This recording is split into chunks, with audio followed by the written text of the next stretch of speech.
निवडणूक रोख्यांसंदर्भात आज सुप्रीम कोर्टामध्ये महत्त्वाची सुनावणी होणार आहे। निवडणूक रोख्यांचा युनिक नंबर दिला नसल्याने सुनावणी होणार आहे।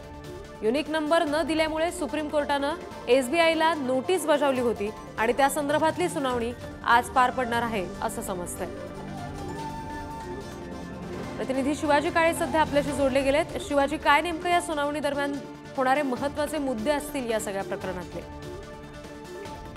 आज इलेक्ट्रोल बॉन्डच्या संदर्भात सुनावणी पार पडणार आहे। गेल्या सुनावणीच्या दरम्यान आतापर्यंत जो डेटा देण्यात आला होता त्यामध्ये 2019 ते 2023 च्या पर्यंतचा डेटा सर्वोच्च न्यायालयाच्या सूचनेनुसार स्टेट बँक ऑफ इंडियाने निवडणूक आयोगाला दिला होता। त्यानंतर गेल्या सुनावणीमध्ये त्या अगोदरचा म्हणजे 2019 पूर्वीचा जो डेटा होता तो देखील निवडणूक आयोगाला द्या अशी माहिती सर्वोच्च न्यायालयाने दिली।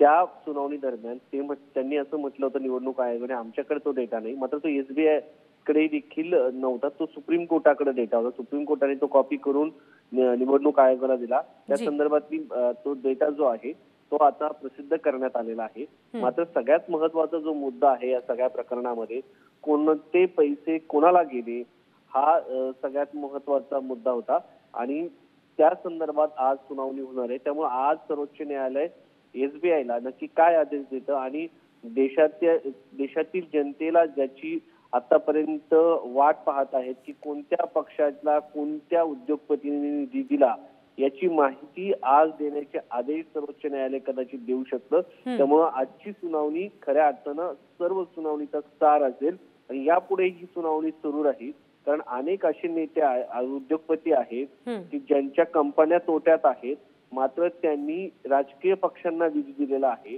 तर आणि अनेकांना ईडी सीबीआयच्या नोटिसीस आलेल्या आहेत, त्यानंतर त्यांनी राजकीय पक्षांना निधी दिलेला आहे। अशा परिस्थितीमध्ये तो निधी नक्की कोणत्या राजकीय पक्षांना दिलेला आहे हे देखील जनतेला आता समजेल आणि त्यानंतर या सगळ्या प्रकरणावरती पुन्हा एकदा चौकशी करण्याची मागणी जी आहे याचिकाकर्ते करू शकतात, कारण हे एक प्रकारे नेक्सस आहे का हे देखील आता या पुढच्या टप्प्यामध्ये पाहायला मिळेल। त्यामुळे इलेक्ट्रॉल बॉन्डच्या संदर्भातील जी माहिती आहे ती आता भविष्यामध्ये आपल्याला फक्त आजच्या सुनावणीनंतर थांबेल असं नाहीये, कारण हे प्रकरण जे आहे भविष्यामध्ये जे आहे वाढताना पाहायला मिळणार आहे। जी शिवाजी, मात्र एसबीआयला जी नोटीस बजावलेली आहे कोर्टानं त्याच्यामध्ये युनिक नंबर संदर्भात नेमका काय मुद्दा उपस्थित केला गेलाय?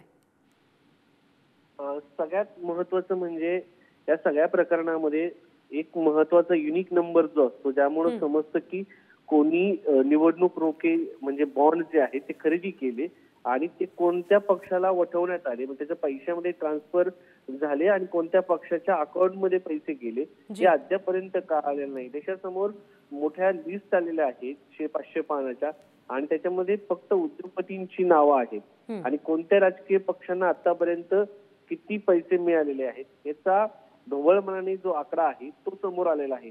मात्र अमुक कंपनीने या पक्षाला पैसे देण्यात आलेले आहे। गेमिंग कंपनी आहे तिने मोठ्या प्रमाणात निधी दिलेला आहे। आता जी माहिती मिळते त्यानुसार डीएमके हा जो पक्ष आहे त्याला गेमिंग कंपनीने पैसा दिलेला आहे।